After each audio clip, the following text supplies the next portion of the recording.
Eyes in the sky, gazing far into the night. I raise my hand to the fire, but it's no use, 'cause you can't stop it from shining through. It's true, baby, let the light shine through. If you believe it's true, baby, won't you let the light shine through for you. Hola amigos del canal, bienvenido a un nuevo video de Emprendiendo con Román. En este nuevo video que vamos a hablar sobre alimentación, les traigo un montón de información para que puedan aprender cómo alimentar a sus codornices. Hay mucho para aprender. La parte de nutrición o alimentación es compleja, así que vamos a tratar de hacer un video lo más sintético posible y tratando de abarcar todos los temas que requieren o que tienen que ver con la alimentación y nutrición de las codornices. Tratar de aprender que las codornices tienen requerimientos nutricionales muy específicos y que debido a que consumen muy poco alimento y que ponen un huevo muy grande para el tamaño que tienen de su cuerpo, necesitan muchos nutrientes en ese alimento si queremos tener una buena producción de huevos. Para tener animales sanos, fuertes, vigorosos y productivos, vamos a ver que todos los alimentos para alimentar a las codornices y a otras aves, a cualquier ave, sea gallina u otra, necesitamos alimentos balanceados que tengan proteínas, carbohidratos, lípidos, minerales, vitaminas y obvio una buena cantidad de agua y de calidad. Ahora vamos a hablar que existen diferentes alimentos, diferentes formas de alimento. Cada uno de estos alimentos tiene contenidos de proteínas, minerales, vitaminas, lípidos y carbohidratos específicos para cada grano o para cada subproducto, que por sí mismo, si quisiéramos darle un solo alimento, por ejemplo, si quisiéramos alimentarla solo con maíz, no sería suficiente, porque no tiene todos los nutrientes que necesita la codorniz para crecer o para producir. Por lo cual vamos a tener que hacer una mezcla de todos estos componentes, porque cada uno en particular tiene ciertos nutrientes en mayor o menor medida. Por lo cual ahora yo voy a pasar a explicarle un poco cómo son cada alimento y los nutrientes que tiene en particular y cuánto se puede usar en la ración o en el balanceado o en esta dieta que le elaboremos, porque no todos se pueden usar en la misma proporción o en cantidad muy alta. ¿Por qué? Porque hay alimentos que tienen moléculas de ciertas sustancias que pueden ser tóxicas si nos pasamos de la dosis correspondiente para estos animales. O sea, le podemos causar una toxicidad por exceso. Por eso vamos a tratar de ir desglosando alimento por alimento para explicar cuáles son los beneficios y desventajas de cada uno. Vamos a arrancar con lo que son los alimentos que tienen alto contenido de proteína.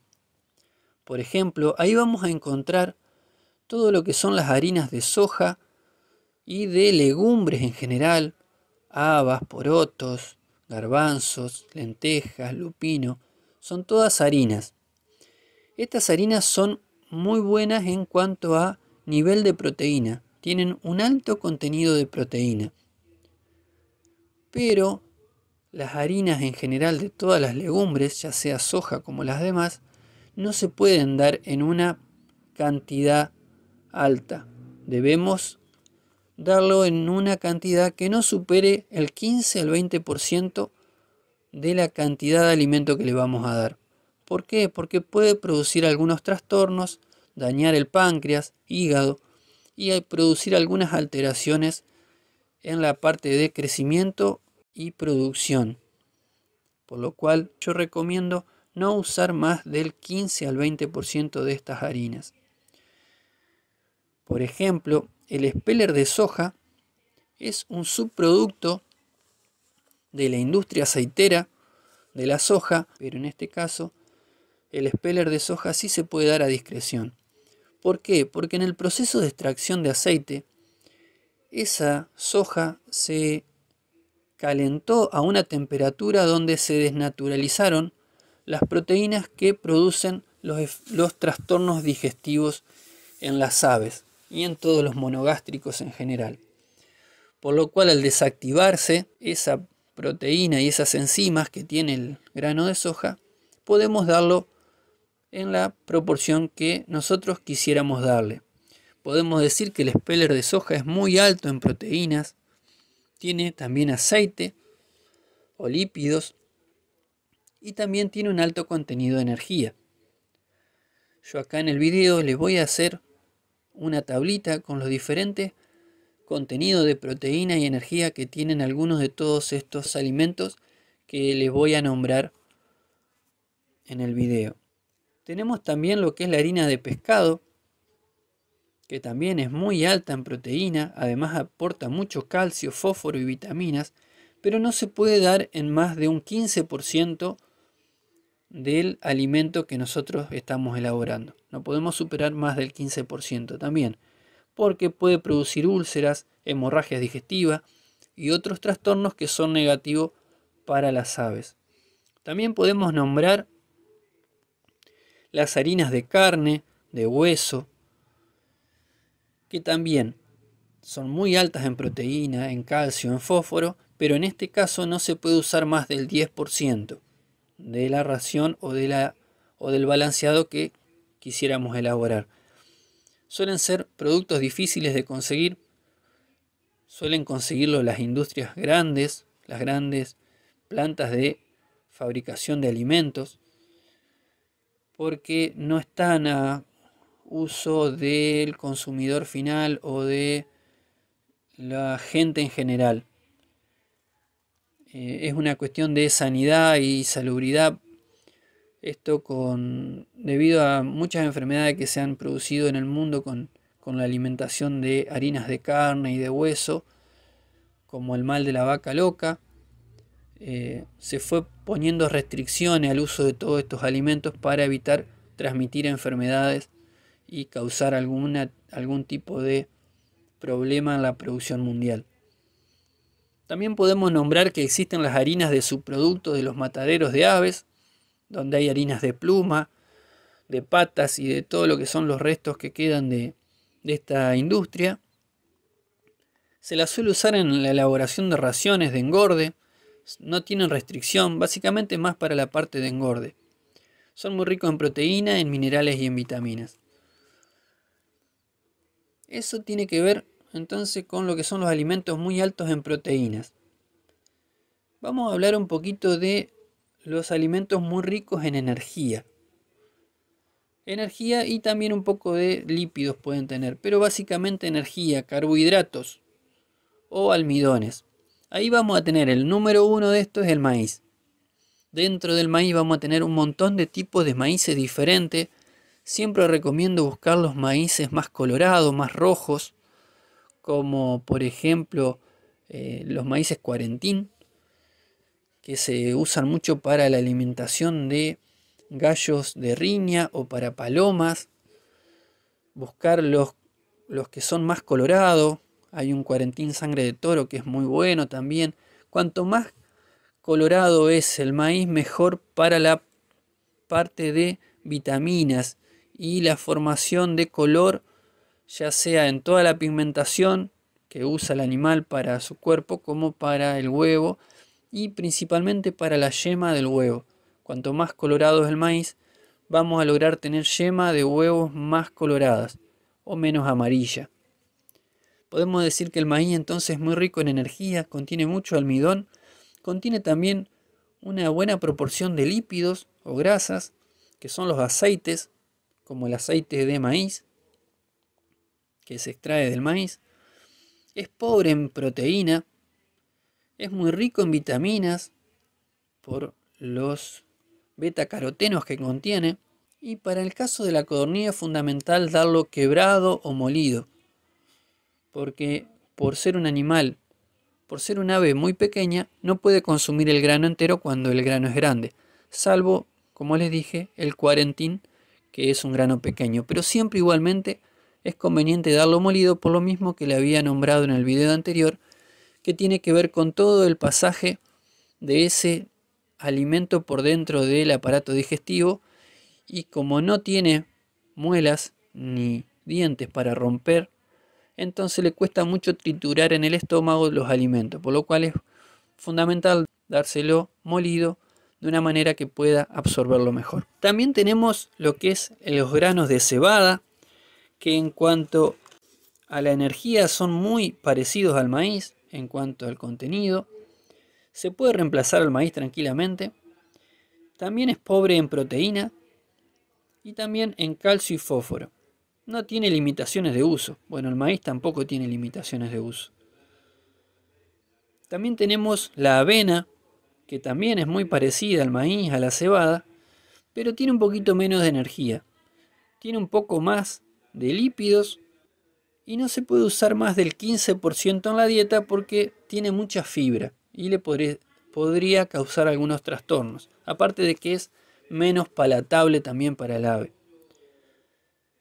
También tenemos los granos de trigo, que tienen una energía muy parecida al maíz. Aparte también aporta algo de fósforo el trigo y vitaminas, y es bueno darlo quebrado. Luego tenemos otro grano que tiene un alto contenido de energía, pero no tanto como el maíz, que es el sorgo. El sorgo es muy parecido al maíz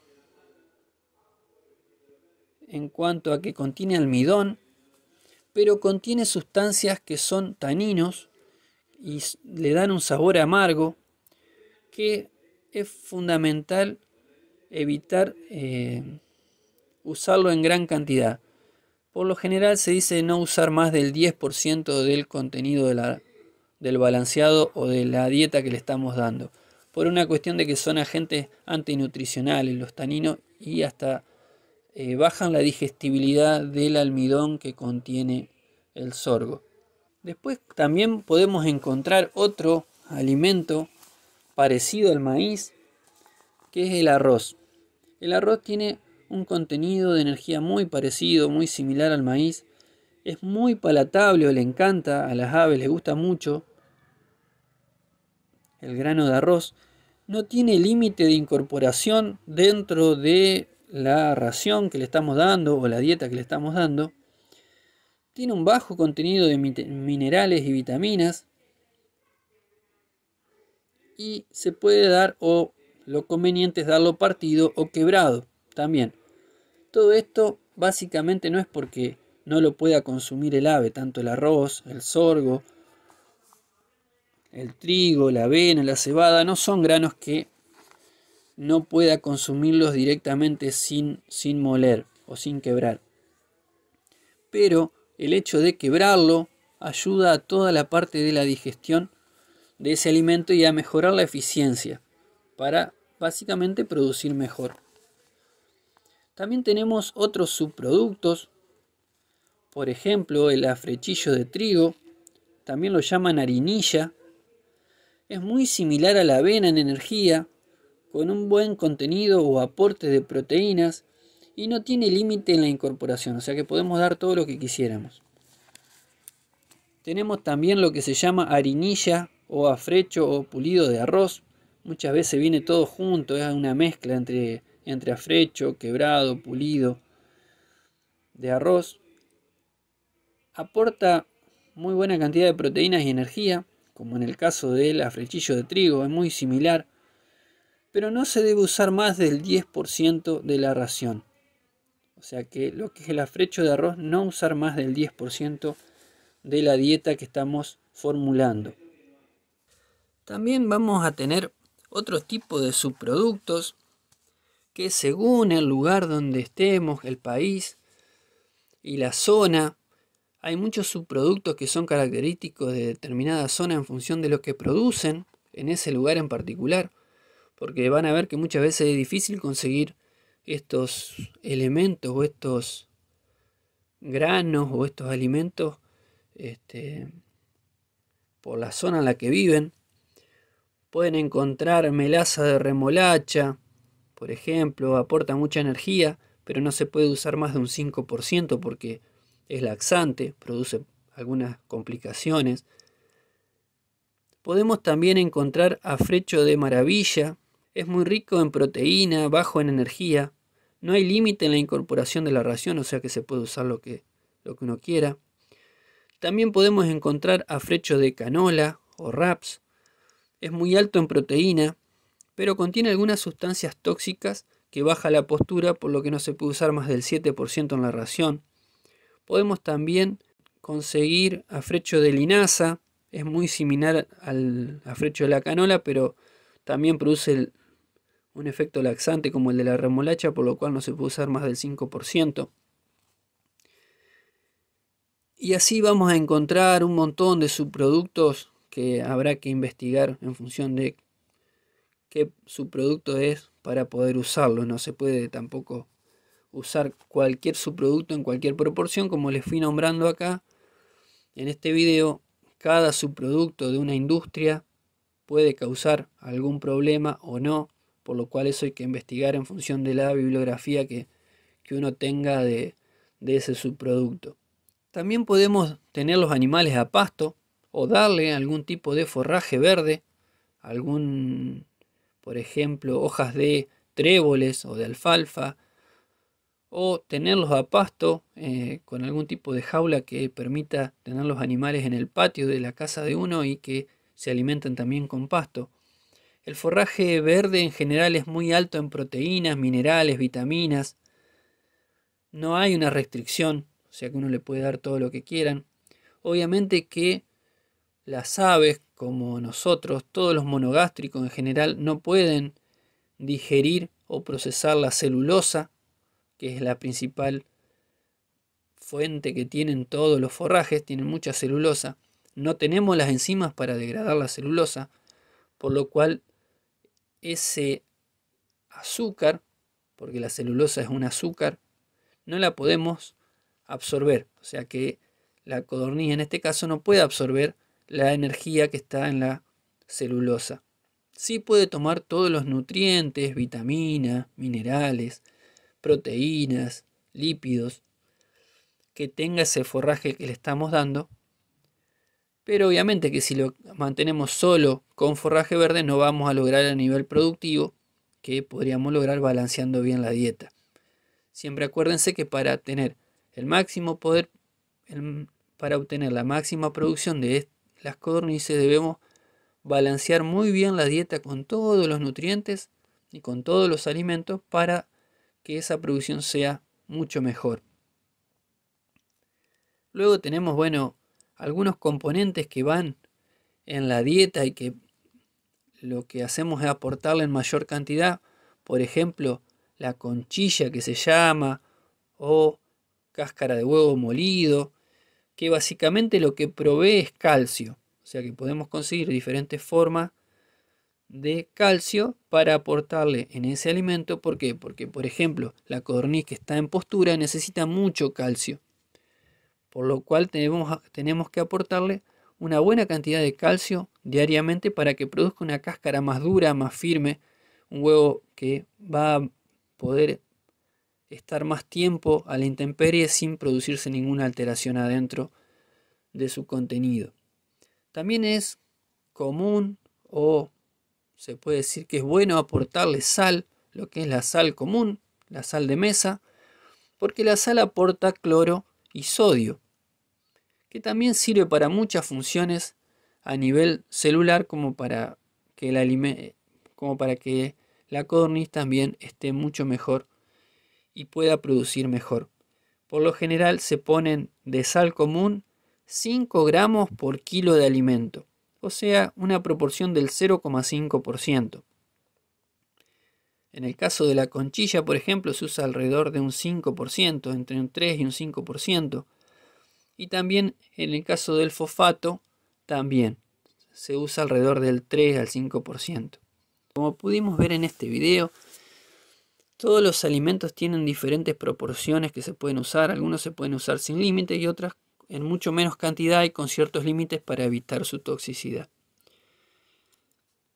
todo lo que es esta parte de nutrición de las codornices y de las aves en general, porque esto se puede aplicar a todas las aves, es muy complejo y hay que hacerlo con mucho cuidado porque podemos producir un efecto inadecuado para el ave, ya sea porque no vamos a lograr la producción que nosotros queremos o podemos hacer un daño causando algún problema de toxicidad y que afecte la producción porque las aves se intoxican. Resulta ser que nosotros a nivel de nuestra escala hogareña o casera no vamos a poder lograr conseguir todos los nutrientes o todos los minerales o todas las vitaminas y proteínas como lo puede hacer una fábrica de balanceado a escala industrial. Porque posiblemente hasta para mezclar se nos complica muchas veces porque el mezclado que podemos hacer es manual y no siempre queda bien mezclado los diferentes componentes. Más que nada cuando a veces tenemos que trabajar con material que está líquido y material que es sólido. Por ejemplo, en la mezcla cuando usamos aceite vegetal. Si no mezclamos bien, nos pueden quedar partes donde el aceite no queda bien mezclado y se producen pequeñas pelotitas de aceite que no son buenas que el animal la consuma toda junta. Aparte puede causar que el alimento se ponga rancio si no está bien mezclado. Y a su vez no vamos a poder conseguir todos los nutrientes porque hay muchos componentes de los que nombro en este video que no se consiguen de una manera fácil. Y más que nada cuando estamos, como le dije, en diferentes lugares del mundo y de los países y de las diferentes producciones que hay, donde a veces hay ciertos componentes que no existen en esa zona y nadie los trae. Por lo cual siempre las plantas de fabricación industrial de alimentos balanceados para codornices siempre van a lograr tener mucho más mejorado todo lo que es la formulación de ese alimento y va a ser mucho mejor. Siempre y cuando se haga de la manera adecuada con los componentes adecuados. Porque me ha pasado muchas veces que he comprado algún alimento balanceado que supuestamente era para codorniz ponedora y le daba a las codornices y mis codornices no me ponían huevo. O sea que estaba mal formulado. Desde que yo me empecé a fabricar mi propio alimento y conseguí todos los nutrientes y todos los componentes y los fui mezclando, logré tener mucho mejor producción, mucho mejor calidad de huevo. Pero sé que igualmente tiene sus limitaciones. Porque hay nutrientes que carecen, por lo que lo veo en que hay codornices que pierden sus plumas o se las comen entre ellas a las plumas. Eso me está dando una idea de que me están faltando vitaminas, pero no las puedo conseguir por otro lado. Entonces no me queda otra que seguir con ese alimento que es lo mejor que yo puedo hacer. Cada uno en su país, en su lugar, va a poder hacer un alimento lo mejor posible para su condición. Y obviamente que no vamos a tener la producción de 90 o 95% de postura o la crianza en 45 días de un ave adulta en postura, por lo que vamos a lograr tal vez postura del 50% y vamos a lograr que las aves empiecen a poner huevo a partir de los 60, 80 o 90 días. Entonces todo esto es muy variable. Todo nos va a afectar los valores de eficiencia productiva. Entonces no nos rompamos la cabeza o nos pongamos mal porque no podemos lograr esos valores que dicen los libros, que dice lo que uno puede leer en internet con respecto a información de datos de criaderos industriales, donde tienen todo mucho más hecho eficientemente y consigna el alimento y todo en función de... y consiguen buenos alimentos balanceados, bien formulados, con todos los nutrientes. Entonces, nosotros tenemos que conformarnos con lo que podamos lograr en función del lugar donde estamos. Y obviamente es bueno saber qué contiene cada alimento, qué contiene el maíz, qué contiene la soja, qué contiene el poroto, qué contiene el afrechillo para tratar de balancearlo lo mejor que nosotros podamos. Y si en el caso que no conseguimos uno en particular, podamos saber que lo podemos reemplazar por otro, pero ese reemplazo no siempre lo podemos hacer en la misma proporción. Porque van a ver en el video donde yo enseño a formular un alimento balanceado para ponedora y a reformular un alimento para codornices bebé, donde posiblemente ustedes no consigan los mismos componentes, pero tal vez reemplazando esos componentes por otro, no siempre en la misma proporción, porque no se puede, como les decía en este video, no podemos reemplazarlo en la misma proporción. Por ejemplo, el speller de soja no lo podemos reemplazar en la misma proporción que una harina de soja, porque son componentes totalmente distintos. Vamos a ver que la harina de soja es más un color blanquecino o blanco, y en cambio el speller de soja tiene un color como la arena, más amarillo, un color mucho más amarillo anaranjado. O sea que no podemos reemplazarlo de la misma proporción, porque la harina de soja nos va a causar alguna toxicidad si llegamos a usar más del 20% del alimento como harina, ya sea la harina de soja, de lupino o de cualquier otra leguminosa o legumbre. Porque, obviamente que tal vez no logremos tener ese alimento con la misma proporción de proteínas y minerales y vitaminas, pero nos vamos a acercar bastante. Si no podemos conseguir speller de soja, que lleva un 40 o un 50% de la proporción, y conseguimos alguna harina, tal vez tengamos que reemplazar ese otro 20% o 25% del speller de soja por algún otro componente que podamos conseguir, que puede ser un afrechillo de trigo, un afrechillo de arroz, que va a andar más o menos reemplazando un poco esa otra parte. Así que bueno, espero que este segundo video les sea de mucha utilidad para que ustedes aprendan a reemplazar ciertos componentes y puedan aprender a formular su ración. Acuérdense de ver mi video sobre el alimento balanceado, cómo elaborarlo. Ahí están las diferentes proporciones y también está la página de internet criacodornices.com, donde también están toda la fórmula de estos alimentos y las proporciones que lleva de cada uno.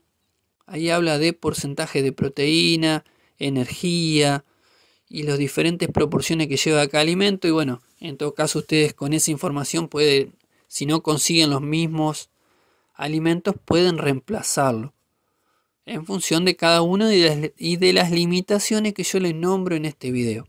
Acuérdense que hay alimentos que no se pueden usar en las mismas proporciones y a veces tenemos que mezclar con 2 o 3 alimentos para lograr esa cantidad de proteína o energía que necesita nuestro alimento. Todo esto es muy variable. ¿Por qué? Porque tanto la bebé codorniz como la adulta codorniz en postura tienen requerimientos totalmente distintos. Entonces esto tiene que ir ajustándose en función de el animal. Y como les dije, cambia mucho lo que come el animal. O sea, la cantidad. Come o consume en verano menos, en invierno más. Podemos decir que en invierno consume un 50% más o a veces hasta el doble de lo que consume en verano, porque en verano consume menos de lo que consume en otoño y en primavera.